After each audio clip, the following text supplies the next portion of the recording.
네, 정수영입니다. 저는 뭐 경제 경영 작가로 활동하고 있고요. 지금은 이제 건국대에서 식품유통공학과에 박사과정하고 있는 학생으로 해서 이제 수료를 했고요. 지금 학위 논문만을 준비하고 있는 학생이기도 하고, 또 한 가지는 이제 식품 관련된 비즈니스를 지금 하고 해서 그 사업에 대한 것들을 준비하고 있는 사업가이기도 합니다. 그래서 작가, 학생, 지금 사업가로 있고요. 이 이후에는 박사과정을 다 통과하고 나면은 교수로도 좀 나가서 강연을 할 수 있는 그런 사람으로 좀 변화하려고 노력하고 있는 정선용입니다. 대부분의 그 사회 구조를 이렇게 바라보면은 그게 있어요. 그러니까 좋은 사회는 다원화된 사회이고요. 어찌 보면 살아가고 있는 사람들을 굉장히 힘들게 하는 사회는 이원화 있는 사회예요. 이원화 있는 사회가 가지고 있는 것들이 가장 대표적인 게 이중성입니다. 그러니까 예를 들자면 선과 악, 흑과 백. 우리나라로 놓고 보면 대한민국에서는 과거에 이제 남북이 대립했던 그 이념 간의 대립. 그러니까 이게 이원화된 이중성이잖아요. 이념 같은 땅머리에서 이념 간의 대립이 일어나는 거. 또 하나는 우리 현대 사회를 놓고 보면 가장 심각하게 힘들어 만들었던 정치적인 대립이 있었던 동서대립, 이런 부분들이 결국 이중성 때문에 다 벌어지는 일이거든요. 근데 이게 그러니까 정치적이거나 이념적인 것 부분을 떠나가지고도 요즘 와서 더 심각해지고 있는 이유가 뭐냐면요, 세대 간의 갈등들도 발생되고 있어요. 그러니까 MZ와 다른 5060 세대들의 갈등이 굉장히 힘들어요. 그래서 서로 간의 이해도가 떨어지는, 그러니까 문화적 갈등이라고 그러죠. 그러니까 문화적 이중성에 대한 것들마저도 우리 사회에 지금 전반적으로 광활하게 좀 퍼져가고 있는 거고, 더한 가장 큰 문제는 저는 여기서 찾고 싶어요. 그러니까 자본주의가 가지고 있는 가장 큰 이중성이 뭐냐면요, 빈부의 격차예요.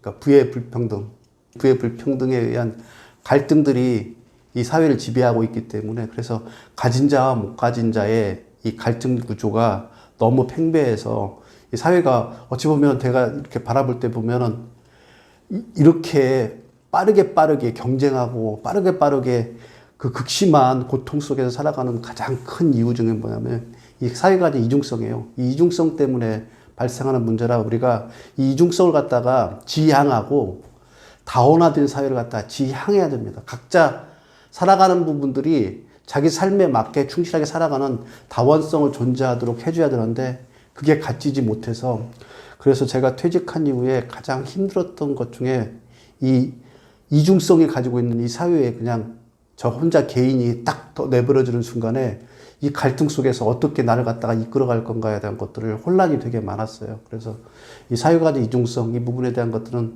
여러분들이 좀 이해하고 있어야지, 그래야지 여러분들이 살아가는 일들에 대한 것들 해결책을 바로 마련할 수 있기 때문에 이중성 부분에 대한 것들은 꼭 이해하셔야 되고요. 좀 더 설명을 드린다면 다원화된 사회로 갈 수 있도록 여러분들도 노력을 해야 되는데, 그렇게 하는 것들은 좀 먼 얘기니까 현재에 가장 필요한 부분들은 이중적 사회 구조에 대한 것들을 조금은 이해했으면 좋겠습니다. 특히 가장 큰 두 가지 이중성이 뭐냐면 MZ와 기성세대 간의 갈등인 이 문화적 갈등과 돈에 의해서 나누어지는 빈부에 의한 갈등, 이 두 가지 갈등에 대해서는 정확하게 핵심적 근원적인 이유가 무엇인지를 이해하고 있어야만이 여러분들이 살아가는 데 도움이 되리라 생각합니다. 빈부의 갈등이 심화된 사회에 현실적으로 개인이 할 수 있는 부분들은 그렇게 많지는 않아요. 그러나 많지는 않은데 이 부분들 갖다가 누가 해결해야 되냐면, 사실은 여기를 몸담고 있는 경제적인 리더들, 정치적인 리더들이 해결해야 될 부분들이 많아요. 그럼에도 불구하고 개인이 그 리더들이, 이 경제적 리더들인 정치적 리더들이 해나갈 수 있도록 목소리를 내지 않으면은 그 사람들 마음대로 하잖아요. 그 사람들 다 가진 자들이거든요. 그 사람들이 가진 것들을 갖다가 최소한 못 가진 자들이 살아갈 수 있는 사회를 구조를 만들어 달라는 요구사항을 할 수 있을 정도는 그런 의식은 가지고 있어야 된다. 저는 개인이 가져야 될 가장 첫 번째 거예요. 이 사회가 어떤 구조로 되어 있고 이 구조 내에서 다수가 잘 살아갈 수 있는 방법이 무엇인가에 대해서를 알고 그걸 갖다가 지향하는 사람들을 갖다가 지지해주고 응원해주는 부분들이 필요하다. 이 얘기를 좀 드리고 싶습니다. 이 사회가 이중적인 구조로 되어 있다는 이 사회 내에서 그러면 사람들은 어떻게 살아갈 건가, 이 살아가는 부분들에 대한 것들을 저는 인생의 8대 요소로 해서 간단하게 좀 정리를 해서 우리가 개인이 어떻게 살아가는가에 대한 것을 분명하게 인식할 필요성이 있다고 생각합니다. 저는 딱 8가지 단어로 말씀드릴 수 있는 게 생, 그러니까 태어나는 거, 노, 죽어가는 거, 병드는 거, 사, 죽어가는 거, 그리고 기쁜 거, 노여워하는 거, 슬픈 거, 락, 즐거운 거. 이 8가지 요소들에 의해서 우리 인생의 대부분이 다 좌우하고 있거든요. 그래서 그 좌우하는 요소들에 대한 것들이 그 안에 바탕에 무엇이 있는가는 좀 파악했으면 좋겠어요.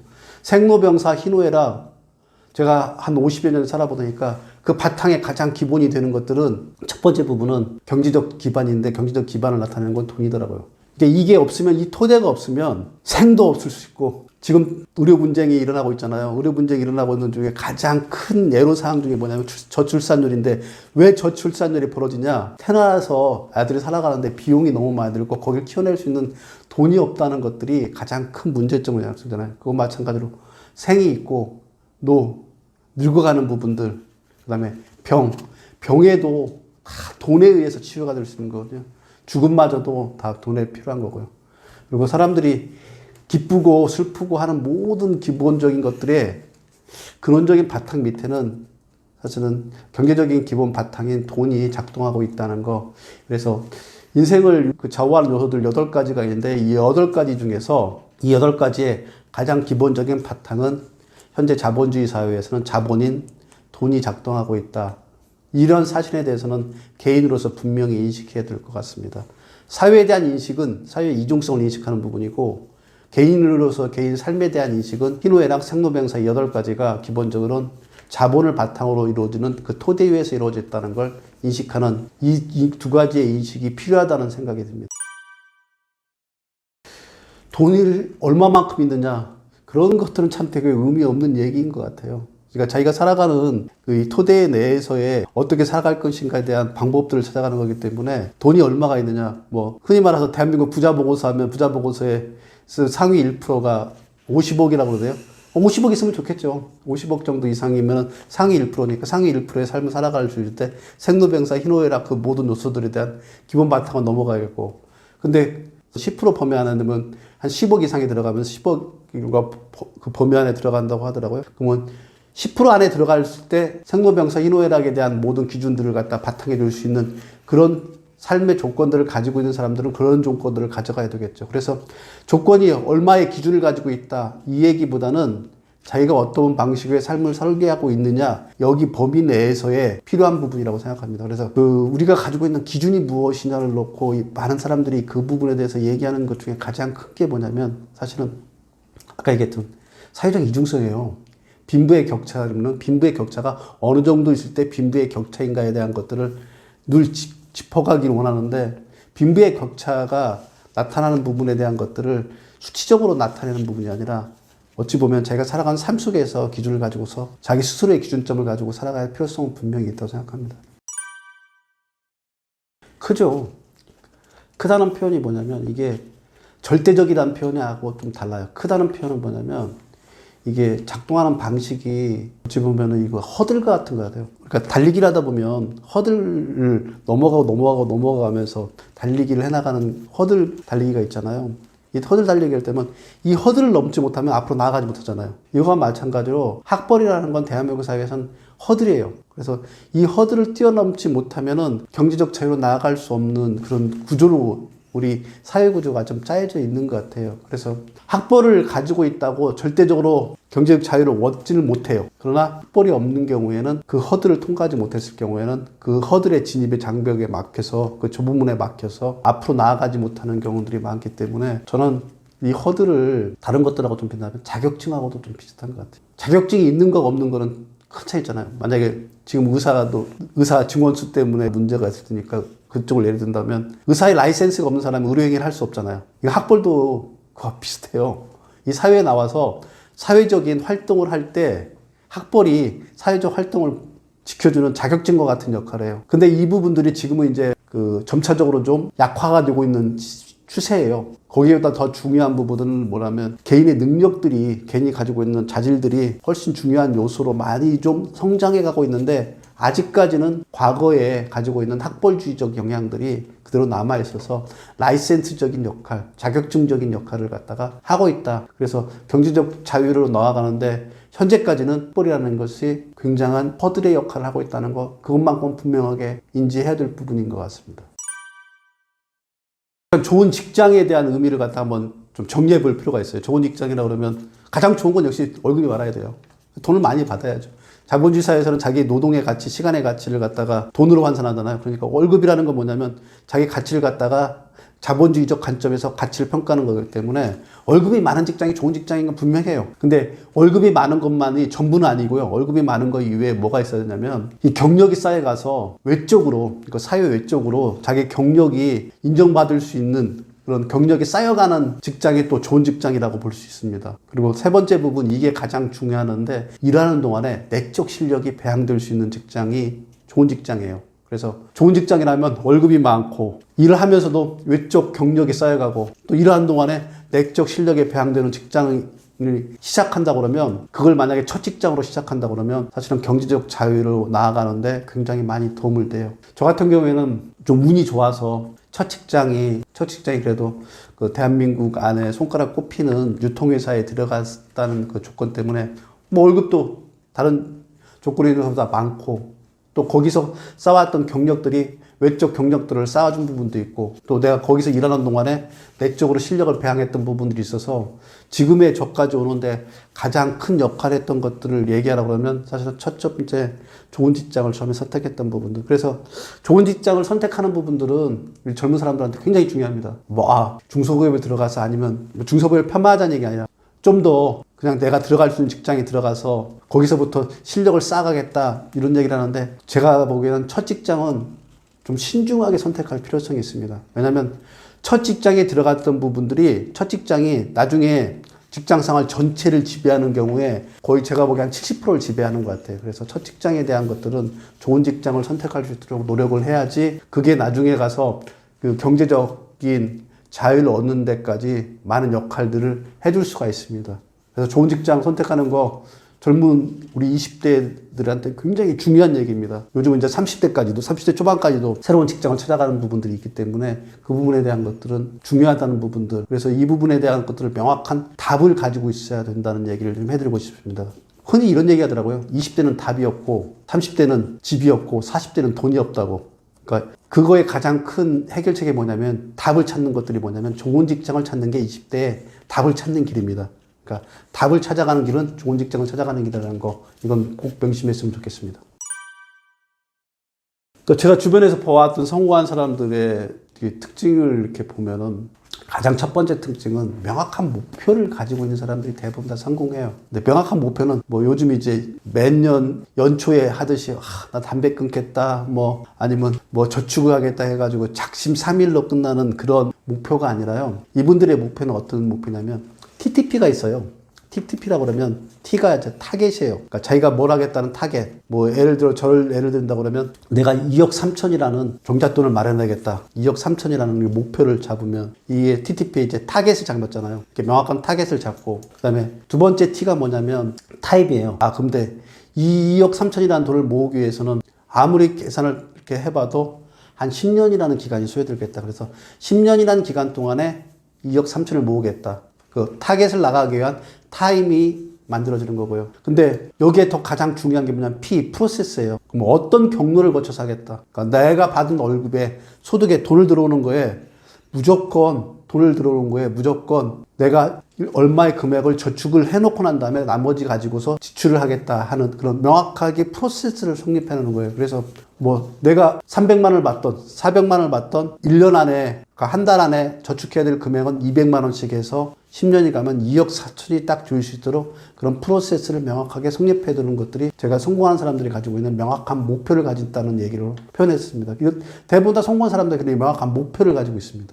두 번째 부분은 이 본질을 꿰뚫는 눈들이 있어요. 그러니까 대부분 다 사람들은 허상에 빠져 있는데, 이 사람들은 본질을 꿰뚫는 눈들이 있어요. 예를 들어 설명을 해준다면, 그러니까 우리가 월급이 많으면은 부자가 될 거라고 생각을 하는데, 월급이 많으면 부자가 되는 게 아니라 지출 관리를 잘하면 부자가 될 수 있다는 것들이 어찌 보면 본질을 꿰뚫는 거예요.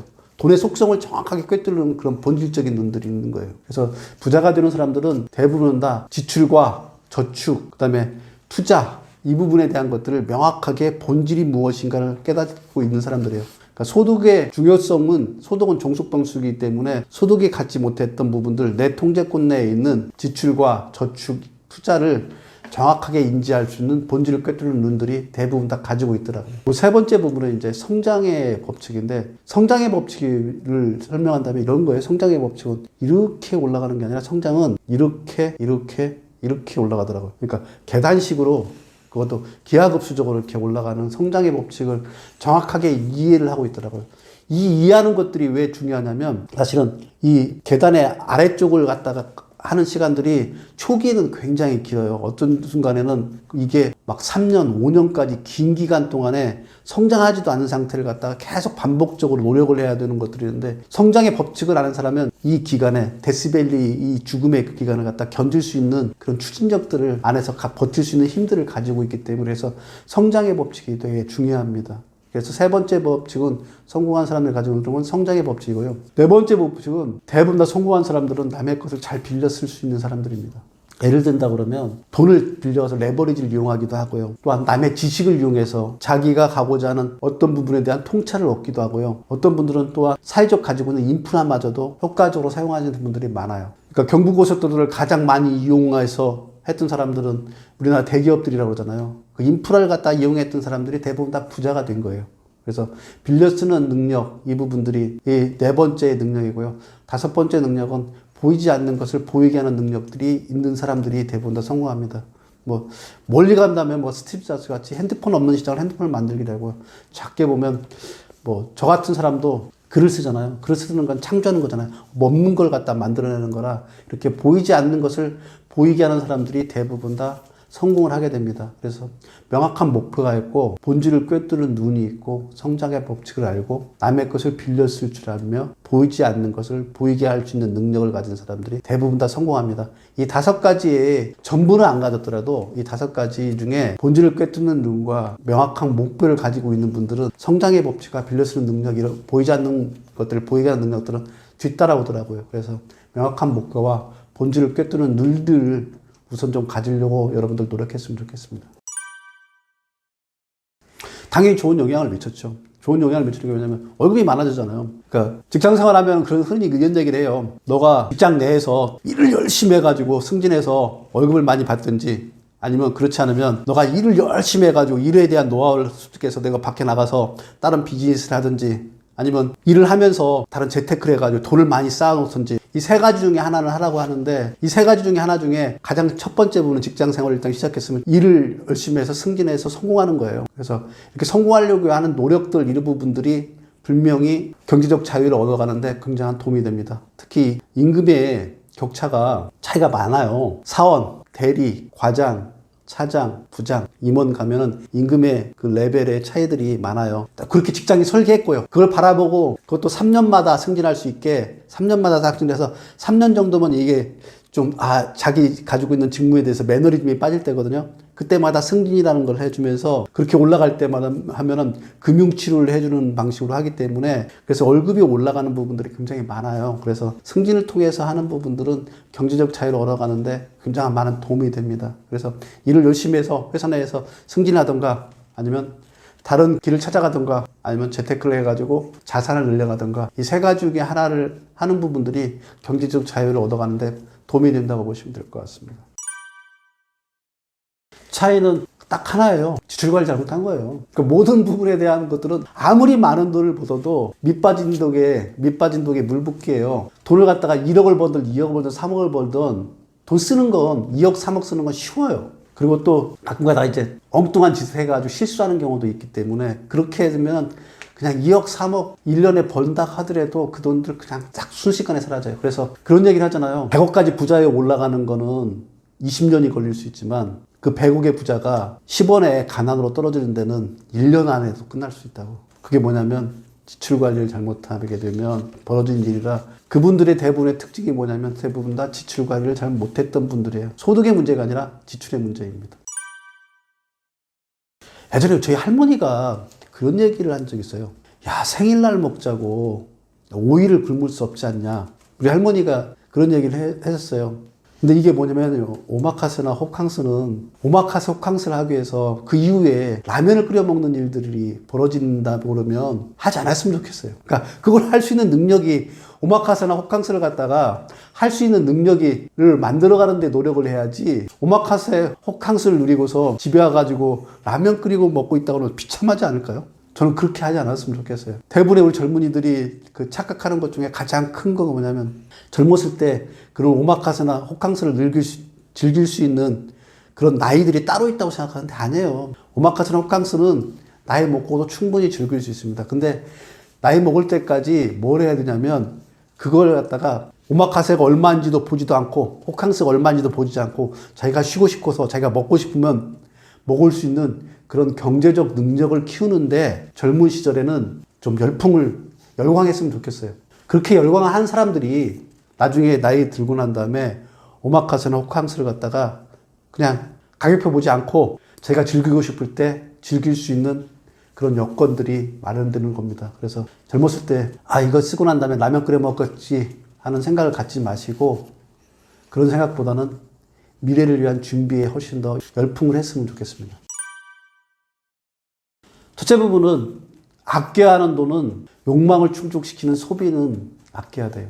흔히 저는 이제 욕망 지출이라고 하는데 욕망을 충족시키는 지출은 아껴야 됩니다. 예를 든다 그러면 자동차를 사는데 자동차의 승차감 때문이 아니라 하차감이라는 욕망 때문에 남한테 보여준 과시적인 욕망 때문에 쓰는 돈이라면 그 돈은 아껴야 되고요. 그러나 투자성 지출, 투자를 위한 지출에 대해서는 아낌없이 써야 됩니다. 예를 든다 그러면 저 같은 경우는 지금 영어 공부를 하기 위해서 학원을 등록하고 학원을 다니고 있는데 그런 돈들은 배움을 위한 돈 아니면 해외여행을 통해서 그쪽의 문화적인 식견을 높이기 위한 돈들 이런 부분들은 저는 아낌없이 써야 된다고 생각합니다. 그러니까 아껴야 할 돈은 남한테 보여주기 위한 과시, 욕망을 충족하게 한 돈들은 아껴야 되고요. 그게 아니라 자신의 경험을 살리고 공부가 되는 그런 데 필요한 돈들은 아낌없이 써야 된다. 구별을 딱 두 가지를 했으면 좋겠습니다. 욕망을 충족하는 지출이 아니라 미래의 공부가 되고 경력을 쌓아갈 수 있는 경험을 쌓아갈 수 있는 곳들에는 아낌없이 지출해라.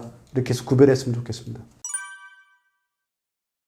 자동차는 선택은 저는 지금 자동차를 가지고 다니지는 않아요. 저는 대부분 다 이제 대중교통을 이용하는데 그 가장 큰 이유는 뭐냐면 효율성과 편리성과 이 부분 때문에 그리고 경제성 이 부분 때문에 저는 지금은 대중교통을 이용하거든요. 그래서 웬만한다고 그러면 대중교통을 가지고 있는 그러니까 대한민국이란 서울이란 수도권의 이 도시는 세계적으로 대중교통이 가장 잘 돼 있는데요. 가장 효율적으로 운영할 수 있는 데요. 근데 대부분 다 그 자가용 자기 차를 갖다가 필요한다는 부분은 뭐냐면 그는 효율성보다는 어찌 보면은 그 다른 데에 여행을 간다든가 아니면 그분한테는 조금 더 편리하고자 하는 그런 마음 때문에 자동차를 선택을 하는 건데 젊은 시절에는 이 자동차 선택에는 딱 세 가지 기준만 가지고서 좀 선택했으면 좋겠어요. 이게 가장 효율적인 선택인데 첫 번째 부분은 편리성을 생각해야 돼요. 요즘 주차할 데가 너무 없는데 주차할 데도 없는 데다가 차를 굳이 끌고 와야 될 이유가 전혀 없잖아요. 그래서 편리적인 측면에도 보면 대중교통을 이용하는 것들이 굉장히 편리하다 싶으면 했으면 좋겠어요. 그리고 대부분 다 회사에서 하게 되면 신입사원들한테 주차 공간을 주지 않아요. 다 팀장급 이상들만 주차 공간을 허락하거든요. 그러면 거기에 주차비를 받는단 말이에요. 그러니까 자동차가 가지고 있는 이 편리성을 갖다가 정확하게 이용할 수 있는 그런 부분들이 실제로 사회초년생들한테는 부족한데 거기에 굳이 대중교통 같은 이런 편리한 구조 조건이 있는데 왜 이 부분들을 하지 않을까 하는 그런 의문이 좀 들고요. 두 번째 부분은 가장 중요한 경제성이에요. 경제성은 자동차를 가지고 있는 부분들은 여러분들이 생각하는 게 초기에 구입 비용만 생각하는데 유지 비용이 훨씬 더 많이 들어가요. 구입 비용에 거의 2배 가까이가 들어간다고 하더라고요. 유지 비용이. 그러니까 매달에 보험료 내야 되죠. 보험료에 기름값 내야죠. 만약에 부속품이 망가지거나 했으면 그 망가지 비용에 내야 되죠. 그 다음에 자동차가 만약에 고장났을 경우에는 AS 기간 끝났을 경우에 그 비용 들어가죠. 그래서 경제적인 조건을 보면 대중교통하고 비교했을 때 경제적으로 자동차를 선택하는 부분들은 너무 경제성이 떨어지는 선택입니다. 그리고 세 번째 부분은 사실은 이동의 효율성도 자가용보다 지금은 대중교통들이 훨씬 더 좋아요. 왜냐면 출퇴근 시간에 트래픽이 너무 심해가지고 제가 여기까지 오는데 지금 이 시간에 오려고 그러면 제 차를 끌고 왔으면 아마 2시간 정도 넘었을 거예요. 지금 1시간 10분 만에 왔는데 그만큼 교통에 대한 이동에 대한 효율성이 떨어지는 것들이 자가용이라서 그래서 저는 대중교통을 좀 이용하는 부분들이 필요하다고 생각하고요. 그래도 굳이 구입하고 싶다 그러면 편리성, 경제성, 이동의 효율성을 다 갖춘 부분들은 사회 최종들한테는 경차인 것 같아요. 그래서 경차를 선택했으면 좋겠습니다. 경차사라고 할 겁니다. 근데 제 말을 안 듣겠죠. 제 말을 안 듣긴 하는데 그래도 경차사라고 얘기할 겁니다. 만약에 그 친구의 그거는 이제 경제적 관념에 대한 문제인데 그 친구가 경차를 사는 정도의 경제적 관념을 가지고 있다면 아마 직장 생활하면서 저희 와이프처럼 재테크를 해가지고 경제적 자산을 이뤄갈 거고요. 지금부터 만약에 외제차나 타고 다니고 한다 그러면 이 친구는 아마 재테크를 유지하기 힘들 거라고 생각합니다. 근데 그거는 본인의 선택이기 때문에 내가 뭐라고는 얘기하지는 못하지만 저는 다만 경차를 선택하라고 얘기를 해주고 싶어요. 고금리 시대라는 것들 이해가 필요합니다. 고금리 시대라는 건 뭐냐면 고금리, 돈의 값이 높은 시기잖아요. 돈의 값이 높다는 얘기는 무슨 얘기냐면 돈의 가치가 떨어졌다는 얘기거든요. 그러니까 돈의 가치를 떨어진 걸 갖다가 돈의 가치를 높이기 위한 작전을 펴는 게 연준이나 한국은행에서 펴는 게 금리를 올리는 작업이에요. 그러니까 그 개념을 정확하게 이해해야 됩니다. 이 개념을 이해하려면 뭘 이해해야 되냐면 돈과 통화라는 것들의 차이예요. 사람들은 모르는데 머니와 코렌시라고 이걸 갖다 같은 걸로 생각하는데 같은 게 아니에요.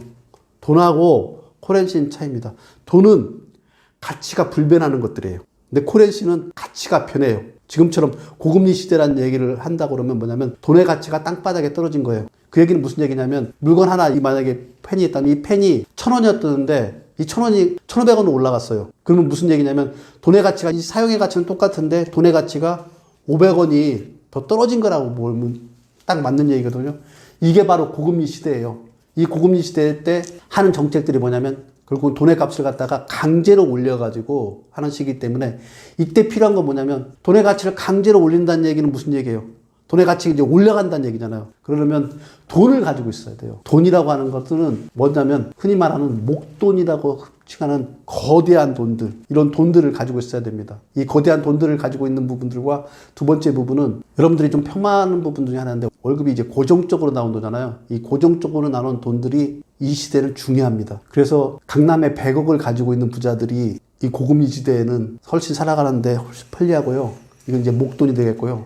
그리고 대기업에서 고정적인 월급을 받고 있는 사람들이 이런 고금리 시대는 살아가기에 편해요. 그래서 목돈을 가지고 있든지 고정적인 돈을 가지고 있든지 이런 현금 자산을 확보하는 것들이 첫 번째 부분이고요.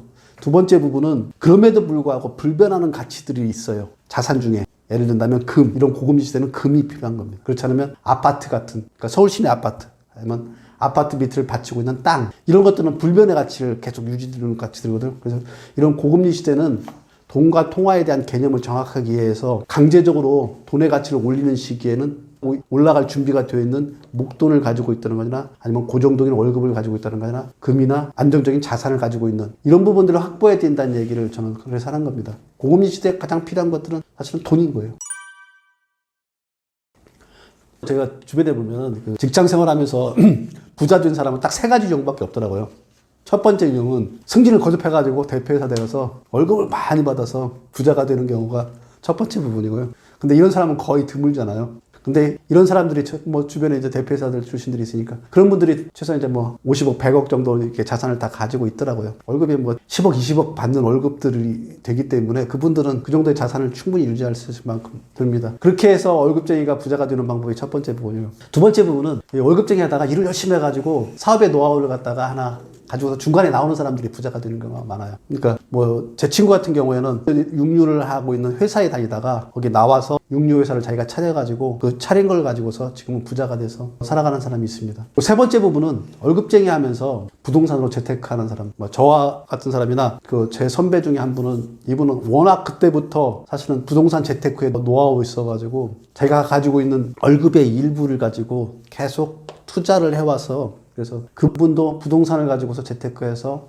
지금도 한 100억 넘어가는 자산가 이 세 분을 딱 보게 됐습니다. 근데 제가 같이 있던 직장 생활할 때 주식에 투자했던 친구들 이 친구들은 부자 된 사람이 거의 없더라고요. 제 주변에서 되게 많았어요. 근데 부자 된 사람이 없었고, 그리고 월급만 가지고서 부동산 재테크를 하지 않았던 사람들도 부자 된 사람들이 없고요. 그래서 이 모든 거의 기본 바탕에는 어찌 보면은 부동산이 있는 것 같아요. 그러니까 월급쟁이 하다가 사업에서 성공했는데 이 친구가 사업에서 돈을 번 게 아니라 사실은 사업을 하면서 건물을 샀던 거, 이게 돈이 돼가지고 부자가 된 거거든요. 그리고 대표이사 하신 분들도 그 월급을 가지고 은행에 넣어놔서 된 게 아니라 그 월급의 일부를 갖다가 빌딩을 사신 분들, 아니면 그 지방에 있는 자기 토지를 사셨던 분, 이런 분들이 대부분 다 부자가 되더라고요. 그래서 그러니까 월급쟁이가 부자가 되려고 그러면 가장 기본 바탕은 사실 부동산에 대한 이해, 이게 없이는 월급쟁이가 부자 되기는 어려운 것 같아요. 그걸 갖다가 궁극적으로 도와줄 수 있는 요소들이 뭐냐면, 승진해가지고 대표이사가 된다는 그 월급이 많아지는 부분들, 아니면 사업을 해가지고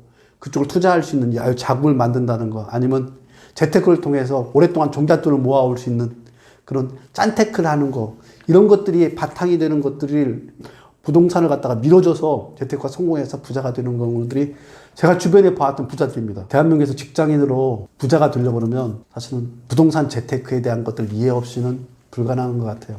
그래서 직장인 여러분, 가장 기본적인 부동산에 대한 재테크에 대한 이해가 없으면 절대로 부자가 안 된다는 사실을 꼭 이해해 줬으면 좋겠습니다.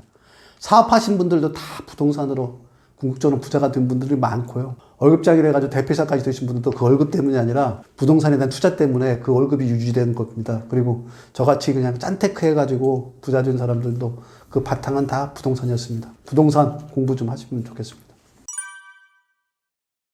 명확합니다. 49.3세 대한민국이 퇴직 연령이에요. 그러니까 퍼스트 잡이라고 하잖아요. 퍼스트 잡을 끝내는 시기가 49.3세예요. 그 다음에 이제 세컨드리 잡을 하는데, 세컨드리 잡은 재취업이라고 표현된 데는 비참해요. 아마 이런 부분에 대한 것도 유튜브 쪽에서 많이 들었을 테니까 뭐 제가 굳이 설명 안 하도록 하겠지만, 재취업 시장은 한마디로 말하면 패션 시장이에요. 패션 시장에 뭐냐면, 제가 유니클로에 가서 옷을 사는 거와 똑같아요. 유니클로에는 젊은 사람들, 패션적으로 패션 감각 있는 사람들을 위한 옷들을 준비하지, 저같이 배 나오고 뚱뚱하고 이런 사람들을 위한 옷을 준비해 놓지 않아요. 재취업 시장이 딱 그래요. 그러니까 나한테 옷도 사이즈도 안 맞고 옷의 스타일도 안 맞고 가격대도 안 맞아요. 보통의 퍼스트 잡에서 가지고 있던 그 연봉의 절반 정도를 갖다가 재취업 시장에서 받는다고 보면 돼요. 이렇기 때문에 비참한 거예요. 그래서 49.3세 이전에 근로자에서 벗어나서 새로운 삶을 준비하는 것들이 이 선택이 아니라 필수인 겁니다. 이거에 대한 것은 전혀 이의가 없는 얘기예요. 그건 더 이상 얘기할 것도 없이, 그래서 50 이전에 근로자의 삶을 벗어날 수 있는 준비를 탄탄하게 하셔야 됩니다. 근로자의 삶을 벗어나기 위한 50전에 준비해야 될 것들을 저는 한 6가지 정도를 미리 준비하라고 얘기합니다. 그러니까 첫째 부분은 50 이전에 사실 빚을 없애야 돼요. 그러니까 50 이후에 사람을 갖다 가장 힘들게 하고 옥죄게 하는 게 뭐냐면 빚이에요, 빚. 빚만 없으면 그래도 살아갈 만해요. 그동안에 벌어놨던 돈들이 있기 때문에 빚만 없으면 살아가야 되는데, 빚이 있게 되면 사람을 옥죄돼요. 그러니까 빚이 100만 원의 빚이 있다고 그러면 100만 원의 빚을 갖다가 매달 소득 없이 자기 있는 돈을 갖다 꺼내가지고 빚을 갚아가다 보면 사람은 심리적으로 너무 큰 위축을 가져갈 수밖에 없습니다. 그래서 50 이전에 빚 부분은 다 정리를 하시고, 사실 투자하거나 재테크 모든 걸 할 때면 50 이전에 승부를 다 끝내주셔야 돼요. 그래서 50 이전까지는 빚을 다 없애는 작업들을 꼭 하셔야 됩니다. 두 번째 부분은 자격증 하나 정도는 50 이전에 따놓으세요. 저도 지금 자격증이라고 그러는 게 뭐냐면, 박사과정을 하고 있는 이유 중에 가장 큰 이유가 이겁니다. 사실은 50 이전에 따놨어야 맞아요. 그래야지 지금 대학 교수를 가든지, 그러니까 직장생활의 경험과 자격증, 만약에 박사과정이나 라이센스 자격증이 있었으면 저는 아마 대학 교수로 교민교수라도 나갈 수 있었을 거예요, 지금. 근데 그렇게 나갈지 못했던 건 뭐냐면, 자격증을 못 만들어놨기 때문에 그 자격증을 만들기 위해서 지금도 하고 있는 거예요. 그래서 올해 내에 그 자격증을 만들려고 합니다. 그래서 여러분들은 50 이전에 그 자격증을 꼭 만들어 놓으셔야 돼요. 자격증이 있고 없고는 자기가 쌓았던 경력이 더 빚을 발하느냐 못하느냐로 바로 연결됩니다. 그래서 자기의 잡을, 자기가 여태까지 해왔던 잡의 그 커리어를 갖다가 빛나게 할 수 있는 자격증을 꼭 50 이전에 따놓으시길 바랍니다. 그리고 세 번째 부분은 50 이전에 운동하셔야 돼요. 50 넘고 나면 진짜 몸이 급격하게 회복력이 떨어져 갑니다. 저 지금 3가지 병이 있어요. 갑자기 50 이후에 나타난 병입니다. 일단 노화는 오래됐고요. 노화. 그 다음에 지금 치과를 못 가요. 임플란트라고 해서 위에 있는 두 쪽이 다 흔들려요. 근데 저만 그런 게 아니라 제 친구들 다 그래요. 지금 임플란트 하라고. 그래서 고깃집에 잘 안 가요. 고기를 잘 못 씹더라고요. 건강에 대한 것들이 문제가 되고요. 세 번째 제가 안 되는 건 뭐냐면 이 귀가 지금 이명이 와서 이렇게 밤에 누우면 윙 하는 소리가 누울 수도 있게 들리기 시작하더라고요. 이게 처음에 시작이 뭐냐면 돌발성 난청이라고 그래가지고 시작이 되던데 이 돌발성 난청을 가진 사람이 제 친구 중에 3명이 볼 수 있더라고요. 그러니까 50대 이후에 이 돌발성 난청 자체가 뭐냐면 귀의 노화이거든요. 귀의 노화로서 생겨가는 거라. 그래서 이런 모든 부분들을 갖다가 조금은 노화를 늦출 수 있는 게 뭐냐면 운동을 하는 거예요. 운동을 하나 정도는 꼭 50 이후에 30, 40대에 만들어 놔서 그 운동을 꾸준하게 한 사람만이 노화를 멈출 수 있게 하고 그래서 건강한 삶을 살아갈 수 있습니다. 그래서 50 이전에 꼭 노화를 멈추게 할 수 있는 운동을 꼭 하셔야 되고요. 넷째 부분은 취미 하나는 좀 가졌으면 좋겠어요. 그러니까 취미라는 게 뭐냐면 자기의 시간을 자기 혼자서 오롯이 할 수 있는 것들이 좀 취미라고 생각해요. 그러니까 저 같은 경우는 이제 글쓰기가 취미인데 글을 쓰는 순간에만큼은 저는 다른 모든 것 잊고 살아갈 수가 있어요. 그러니까 50 이후에는 혼자 지내야 할 시간들이 굉장히 많습니다. 혼자 지낼 시간이 많을 때 혼자 지낼 수 있도록 자기 스스로를 갖다가 돌봐줄 수 있는 것들이 뭐냐면 취미예요. 뭐 요즘 이제 독고다이란 말이 뭐 이효리 때문에 유행하던데 인생 자체가 독고다이가 50 이후에 더 극명해요. 그러니까 독고다이 순간에 자기가 뭔가를 하나 자기 삶을 갖다 유지할 수 있는 거는 취미가 그 역할을 해주기 때문에 취미 하나는 50 이전에 꼭 가졌으면 좋겠고요. 그리고 다섯 번째는 이제는 진정한 친구 정도는 50 이전에 꼭 만들어 놓으셔야 됩니다. 그러니까 사회생활 초년에는 넓고 얇게 보통 인간관계를 많이 맺어가는데 40 넘어서부터는 좁고 깊게를 가져감으로 해서 진정한 친구, 그러니까 동료나 지인이 아니라 친구는 꼭 만들어주는 게 됩니다. 친구와 가족, 특히 50 이후에는 가족과의 관계가 소원한 사람들이 엄청 많더라고요. 가족이 집에 가서 사실은 자식과 와이프와 아니면 남편과 얘기 한마디 안 한 사람들이 되게 많아요. 그래서 친구와 가족을 끈끈하게 50 이전에 만들어 놓을 필요성이 있습니다. 왜냐하면 50 이후에는 그들과 지내야 할 시간들이 많아지기 시작하니까요. 그래서 그 친구를 만들어라, 가족을 만들어라. 이게 다섯 번째고요. 여섯 번째는 50 이전에 자기만의 통장 하나는 꼭 가지고 계셨으면 좋겠습니다. 자기만의 통장의 금액은 연봉 수준. 그러니까 연봉을 가지고 있으면 3년 정도는 버틸 수가 있거든요. 그러니까 자기 연봉을 가지고 나오게 되면 지출을 3년 정도까지는 자기 스스로가 가져가기 때문에 그래서 마음의 여유를 좀 가져갈 수 있습니다. 그래서 근로자의 삶, 50까지 살아오면서 준비해야 될 것은 첫째, 빚을 없애는 부분. 둘째, 자격증을 만들어라는 부분. 셋째, 운동하라는 부분. 넷째, 취미를 가지라는 부분. 다섯째, 친구, 가족을 만들라는 부분. 여섯째, 자기만의 통장 하나를 만들어라. 이 6가지를 준비하면은 50 이후에 근로자 삶에서 벗어날 때 조금은 든든할 겁니다.